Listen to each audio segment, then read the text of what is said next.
ನಮಸ್ಕಾರ. ಕರ್ನಾಟಕದಲ್ಲಿರ್ತಕ್ಕಂತಹ ಎಲ್ಲ 5ನೇ ತರಗತಿಯ ಮಕ್ಕಳು ಯಾರ್ಯಾರು JNU, ಮೊರಾರ್ಜಿ ದೇಸಾಯಿ, ಸೈನಿಕ್, ಕಿತ್ತೂರು ರಾಣಿ ಚೆನ್ನಮ್ಮ, KREIS ಮತ್ತು ಇನ್ನಿತರ ಪರೀಕ್ಷೆಗೆ ತಯಾರಿ ನಡೆಸ್ತಿದ್ರು ಆ ವಿದ್ಯಾರ್ಥಿಗಳಿಗೆ ನಾವು ಉಚಿತವಾಗಿ ಆನ್ಲೈನ್ ವಿಡಿಯೋ ಕ್ಲಾಸಸನ್ನು ನಾವು ಬಿಡುಗಡೆ ಮಾಡ್ತೇವೆ. ತಪ್ಪದೇ ನಮ್ಮ ಚಾನಲಲ್ಲಿ ಉಚಿತವಾಗಿ ವೀಕ್ಷಿಸಬಹುದು. ಯಾರು ಕಲೀಲಿಕ್ಕೆ ಆಸಕ್ತಿ ಇದೆಯೋ ಅವರು ನಮ್ಮ ಚಾನಲನ್ನು ವೀಕ್ಷಿಸ್ಬೋದು. ಅದರಲ್ಲಿ ನಾವು ಎಲ್ಲ ರೀತಿಯ ಪರೀಕ್ಷೆಯ ತಯಾರಿಯನ್ನು ಹೇಗೆ ನಡೆಸಿಕೊಳ್ಳಬೇಕು ಹಾಗೂ ಅದರ ಮಾದರಿ ಪ್ರಶ್ನೆ ಪತ್ರಿಕೆಗಳು ಹೇಗಿರ್ತವೆ ಹಾಗೂ ನಮ್ಮ ಕಡೆಯಿಂದ ಕೆಲವು ಮಾದರಿ ಪ್ರಶ್ನೆ ಪತ್ರಿಕೆಗಳನ್ನು ಕೂಡ ನಾವು ಇಲ್ಲಿ ಕೊಟ್ಟಿರ್ತೇವೆ. ಹಾಗೂ ಆ ಪರೀಕ್ಷೆಯ ತಯಾರಿಯನ್ನು ಹೇಗೆ ನಡೆಸಬೇಕು, ಏನೆಲ್ಲ ಕ್ರಮಗಳನ್ನು ತೆಗೆದುಕೊಳ್ಳಬೇಕು ಎನ್ನುವುದನ್ನು ಕೂಡ ನಾವು ಮುಂದೆ ಬರ್ತಕ್ಕಂತಹ ವಿಡಿಯೋದಲ್ಲಿ ನಾವು ಅದನ್ನೆಲ್ಲ ತಿಳಿಸ್ತೇವೆ. ಮೊದಲನೇದಾಗಿ ಇವತ್ತಿನ ವಿಡಿಯೋದಲ್ಲಿ ನಾವು ತಿಳಿಸ್ಕೊಡ್ತಾ ಇರೋದು JNU ಬಗ್ಗೆ, ಅಂದರೆ ನವೋದಯ ಎಕ್ಸಾಮ್ನ ಬಗ್ಗೆ ನಾವು ತಿಳಿಸ್ಕೊಡ್ತೀವಿ. ಈ ನವೋದಯ ಎಕ್ಸಾಮ್ ನಡೆಸ್ತಾ ಇರೋದು ನವೋದಯ ವಿದ್ಯಾಲಯ ಸಮಿತಿ ಅನ್ನೋ ಒಂದು ಟ್ರಸ್ಟ್ ಕಡೆಯಿಂದ. ಈ ಎಕ್ಸಾಮು OMR ಬೇಸ್ಡ್ ಎಕ್ಸಾಮ್ ಆಗಿರುತ್ತೆ, ಅಂದರೆ ಆಫ್ಲೈನ್, ಕಂಪ್ಯೂಟರ್ ಅಲ್ಲಿ ಇರಲ್ಲ, ಆಫ್ಲೈನ್ ಆಗಿರುತ್ತೆ. ಒಂದು OMR ಶೀಟ್ ಉತ್ತರ ಪತ್ರಿಕೆಯನ್ನು ಕೊಟ್ಟಿರ್ತಾರೆ. ಸರಿಯಾದ ಉತ್ತರವನ್ನು ನೀವು ನೋಡಿ ಅದಕ್ಕೆ ಗುರುತನ್ನು ಹಾಕಬೇಕು. ಇದು 2 ಗಳಿಗೆಯ ಅವಧಿ ಇರುತ್ತೆ. ಇದರಲ್ಲಿ 3 ಸೆಕ್ಷನ್ಸ್ಗಳಾಗಿ ವಿಂಗಡಿಸಲಾಗಿರುತ್ತದೆ. ಮೊದಲನೇದಾಗಿ ಮೆಂಟಲ್ ಎಬಿಲಿಟಿ ಟೆಸ್ಟ್, ಅಂದರೆ ಮಾನಸಿಕ ಸಾಮರ್ಥ್ಯ ಪರೀಕ್ಷೆ. ಎರಡನೇದಾಗಿ ಅರ್ಥಮೆಟಿಕ್ ಟೆಸ್ಟ್, ಅಂದರೆ ಅಂಕಗಣಿತ ಪರೀಕ್ಷೆ. ಮೂರನೇದಾಗಿ ಲ್ಯಾಂಗ್ವೇಜ್ ಟೆಸ್ಟ್, ಅಂದರೆ ಭಾಷಾ ಪರೀಕ್ಷೆ ಅಂತ ಇರುತ್ತೆ. ಈ 3 ಸೆಕ್ಷನ್ಸ್ಗಳಾಗಿ ಮಾಡಿರ್ತಾರೆ. ಪ್ರತಿ ಸೆಕ್ಷನ್ಗೂ ಅದರದೇ ಆದಂತಹ ಮಾದರಿಯ ಪ್ರಶ್ನೆಗಳಿರುತ್ತೆ. ಅದಕ್ಕೆ ತಕ್ಕ ಹಾಗೆ ಅಂಕಗಳು ಕೂಡ ಅದಕ್ಕೆ ಅನ್ವಯಿಸಿರುತ್ತೆ. ಮೆಂಟಲ್ ಎಬಿಲಿಟಿ ಟೆಸ್ಟ್ ಅಂದರೆ ಮಾನಸಿಕ ಸಾಮರ್ಥ್ಯ ಪರೀಕ್ಷೆಗೆ 40 ಪ್ರಶ್ನೆಗಳಿದ್ದು 50 ಅಂಕಗಳಿರುತ್ತೆ. ಅರ್ಥಮೆಟಿಕ್ ಅಂಕಗಣಿತಕ್ಕೆ 20 ಪ್ರಶ್ನೆಗಳಿದ್ದು 25 ಅಂಕಗಳಿರುತ್ತೆ. ಲ್ಯಾಂಗ್ವೇಜ್ ಟೆಸ್ಟ್ ಅಂದರೆ 20 ಪ್ರಶ್ನೆಗಳಿಗೆ 25 ಅಂಕಗಳು ಇರುತ್ತೆ. ಒಟ್ಟಾರೆ 80 ಪ್ರಶ್ನೆಗಳು, 100 ಅಂಕಗಳು, 2 ಗಳಿಗೆಯ ಅವಕಾಶವಿರುತ್ತೆ. ಗಳಿಗೆಯ ಬೇರ್ಪಡಿಸುವಿಕೆ ನೋಡುವುದಾದರೆ ಮಾನಸಿಕ ಸಾಮರ್ಥ್ಯಕ್ಕೆ 60 ನಿಮಿಷ, ಅಂಕಗಣಿತಕ್ಕೆ 30 ನಿಮಿಷ, ಭಾಷಾ ಪರೀಕ್ಷೆಗೆ 30 ನಿಮಿಷ.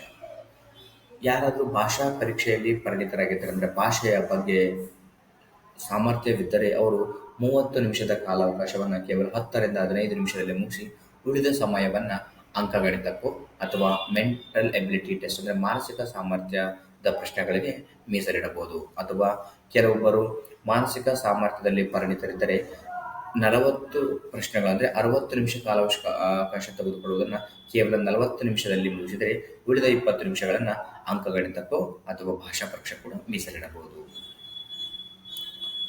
ಸೊ ನಮ್ಮ ಮೊದಲ ಏನಂದರೆ, ನೀವು ಮಾನಸಿಕ ಸಾಮರ್ಥ್ಯ ಪರೀಕ್ಷೆಯನ್ನು, ಅಂದರೆ ಇರ್ತಕ್ಕಂತಹ ಅದರಲ್ಲಿ ಆ ಶಿಕ್ಷಣ ಇರ್ತಕ್ಕಂತಹ ಪರೀಕ್ಷೆಗಳನ್ನು ನೀವು ಪರಿಪೂರ್ಣವಾಗಿ ಅರಿತುಕೊಂಡರೆ, ಅದರಲ್ಲಿ ನೀವು ಎಕ್ಸ್ಪರ್ಟೈಸ್ ಆಗಿಬಿಟ್ರೆ, ನೀವು ಕಮ್ಮಿ ಸಮಯದಲ್ಲಿ ನೀವು ಅದನ್ನು ಮುಗಿಸ್ಕೊಂಡ್ಬಿಟ್ರೆ ಉಳಿದ ಸಮಯವನ್ನು ಅಂಕಗಣಿತಕ್ಕೆ ಮೀಸಲಿಡಬಹುದು.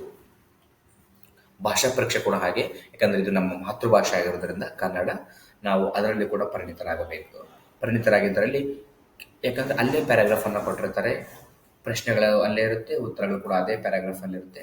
ನಾವು ಸರಿಯಾದ ಅನುಕ್ರಮಸಾರವಾಗಿ ಆ ಪ್ಯಾರಾಗ್ರಾಫನ್ನು ಓದಿಕೊಂಡು ಮತ್ತು ಅರ್ಥಕೊಂಡಿದ್ದಲ್ಲಿ ಗ್ರಹಿಸುವಿಕೆಯಲ್ಲಿ ನಾವು ಹೆಚ್ಚಿನ ಮಟ್ಟದಲ್ಲಿದ್ದಾಗ, ಸೊ ನಮಗೆ ಅದು ಪ್ರಶ್ನೆಗಳಿಗೆ ತಕ್ಕಂತೆ ಉತ್ತರಗಳನ್ನು ನಮಗೆ ಅಲ್ಲೇ ಲಭಿಸುತ್ತೆ.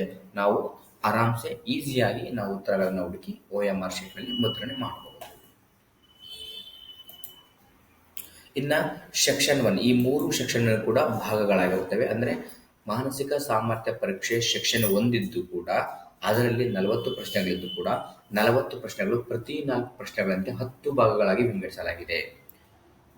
ಮಾನಸಿಕ ಸಾಮರ್ಥ್ಯ ಪರೀಕ್ಷೆಯ ಪ್ರಶ್ನೆಗಳಲ್ಲಿ 40 ಪ್ರಶ್ನೆಗಳಿದ್ದು ಪ್ರತಿ 4 ಪ್ರಶ್ನೆಗಳಂತೆ 10 ಭಾಗಗಳಾಗಿ ವಿಂಗಡಿಸಲಾಗಿದೆ. ಆ ಪ್ರತಿ 4 ಪ್ರಶ್ನೆ ಕೂಡ ಒಂದೇ ಮಾದರಿಯ ರೀತಿಯಲ್ಲಿ ಬರುತ್ತೆ.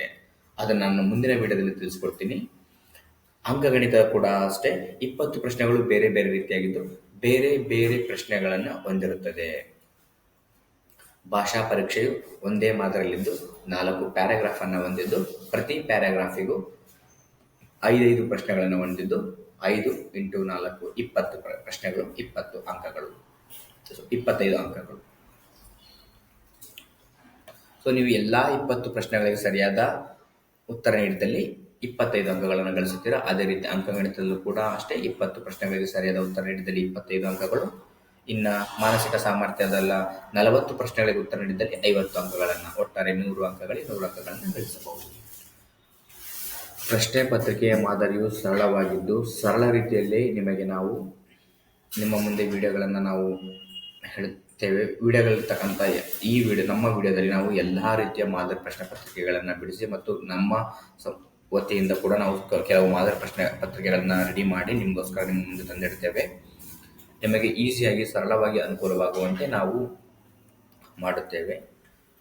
ಸ್ವಲ್ಪ ಶ್ರದ್ಧೆ ಕೊಟ್ಟು ನೀವು ವಿಡಿಯೋನ ನೋಡಿ ಹಾಗೂ ಅದರ ಒಳಗಿರ್ತಕ್ಕಂಥ ನಾವೇನು ಹೇಳ್ತೀವಿ ಅದನ್ನು ಕಲ್ತ್ಕೊಂಡ್ರೆ ಸಾಕು.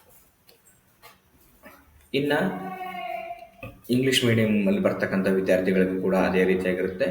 ಆದರೆ ಪ್ರಶ್ನೆ ಪತ್ರಿಕೆಯು ಇಂಗ್ಲೀಷಲ್ಲಿ ಮುದ್ರಿತವಾಗಿರುತ್ತೆ, ಕನ್ನಡ ವಿದ್ಯಾರ್ಥಿಗಳಿಗೆ ಕನ್ನಡದಲ್ಲಿ ಮುದ್ರಿತವಾಗಿರುತ್ತೆ. ಇನ್ನು ಸೆಕ್ಷನ್ 1 ಮೆಂಟಲ್ ಎಬಿಲಿಟಿ ಟೆಸ್ಟ್ ಬಂದಾಗ ಅದರಲ್ಲಿ 10 ಭಾಗಗಳು ಯಾವ್ಯಾವ ಅಂದರೆ embedded figure, pattern completion, mirror imaging, figure matching, analogy, odd man out, folding or unfolding, space visualization, geometric figures completion, either circle, triangle, square, figure series completion. ಅದೇ ರೀತಿ arithmetic ಬಂದಾಗ ಅರಿಥಮೆಟಿಕಲ್ಲಿ ಬೇರೆ ಬೇರೆ ಪ್ರಶ್ನೆಗಳ ಭಾಗಗಳಾಗಿರ್ತವೆ. ಅಂದರೆ LCM and HCF of numbers, number and numeric system, approximation of expressions, conversion of fractions to decimal and vice versa, percentage and its applications, decimals and fundamental operations on them, 4 fundamental operations on whole numbers, fractional numbers and 2 fundamental operations on them, simplifications of numerical expressions, distance, time and speed, applications of numbers in measuring a mass, length, time, money, capacity, etc. Factors and multiples including their properties, profit and loss, perimeter, area and volume, simple interest. ಈ ರೀತಿಯ pattern ಬಂದಿರುತ್ತೆ. ಇನ್ನು paragraph ಕೂಡ normal English ಮೀಡಿಯಮಲ್ಲಿ ಅವರಿಗೆ ಇಂಗ್ಲೀಷಲ್ಲಿ ಮುದ್ರಿತವಾಗಿರುತ್ತೆ. ನಾನು ಇನ್ನೊಂದು video ಲಿಂಕನ್ನು ಡಿಸ್ಕ್ರಿಪ್ಷನಲ್ಲಿ ಕೊಟ್ಟಿರ್ತೇನೆ. ಆ ವಿಡಿಯೋನ ನೋಡಿ ಅದರಲ್ಲಿ ಪ್ರತಿ ಭಾಗವನ್ನು ಕನ್ನಡ ಮೀಡಿಯಂ ವಿದ್ಯಾರ್ಥಿಗಳಿಗೆ ಅರ್ಥವಾಗುವಂತೆ ಆ ಭಾಗ ಹೇಗೆ ಅಂದರೆ ಏನಿರುತ್ತೆ, ಆ ಭಾಗದ ಪ್ರಶ್ನೆಗಳು ಹೇಗಿರುತ್ತೆ ಕೂಡ ಅದರ ವಿಡಿಯೋದಲ್ಲಿ ವಿವರವಾಗಿ ತಿಳಿಸಿದ್ದೇನೆ. ಅಂದರೆ ಒಂದು ಭಾಗ ತೆಗೆದುಕೊಳ್ಳೋಣ. ಆಡ್ ಮ್ಯಾನ್ ಔಟ್ ಅಂದರೆ 4 ಅಲ್ಲಿ ಆಪ್ಷನ್ನ ಕೊಟ್ಟಿರ್ತಾರೆ. ಅದರಲ್ಲಿ 3 ಚಿತ್ರಗಳು ಒಂದೇ ಮಾದರಿಯಲ್ಲಿದ್ದು ಇನ್ನೊಂದು ಚಿತ್ರ ಬೇರೆ ಮಾದರಿಯಲ್ಲಿರುತ್ತೆ. ಅದನ್ನ ಆಡ್ ಮ್ಯಾನ್ ಔಟ್ ಅಂತ ಕರೀತಾರೆ. ಅಂದ್ರೆ ನಿಮಗೆ ಅರ್ಥ ಆಗ್ಬೇಕಾದ್ರೆ 3 ಸಣ್ಣ ಬಾಟಲ್ಗಳನ್ನ ಪಕ್ಕದಲ್ಲಿಟ್ಟು ಒಂದು 20 ಲೀಟರ್ ದೊಡ್ಡ ಕ್ಯಾನ್ ಅನ್ನ ಇನ್ನೊಂದು ಪಕ್ಕದಲ್ಲಿ ಇಟ್ಟಿರ್ತಾರೆ. 4 ಕೂಡ ಬಾಟಲ್ ಅಂತ ಕರೆದು ಕೂಡ 3 ಬಾಟಲ್ ಸಣ್ಣ ಬಾಟಲ್ ಅಂತ ಕರೆದು ಒಂದು ದೊಡ್ಡದನ್ನ ಕ್ಯಾನ್ ಅಂತ ಕರಿತೀವಿ. ಸೊ ಕ್ಯಾನ್ 3 ಬಾಟಲ್ಗಳು ಒಂದೇ ಆಗಿದ್ದು ಕ್ಯಾನ್ ಬೇರೆ ಮಾದರಿಯಲ್ಲಿ ಬರುತ್ತೆ. ಈ ರೀತಿಯ ಪ್ರಶ್ನೆಗಳು ಅಂದ್ರೆ ಅದರಲ್ಲಿರುತ್ತೆ ಆಡ್ ಮ್ಯಾನ್ ಔಟ್ ಅಲ್ಲಿ.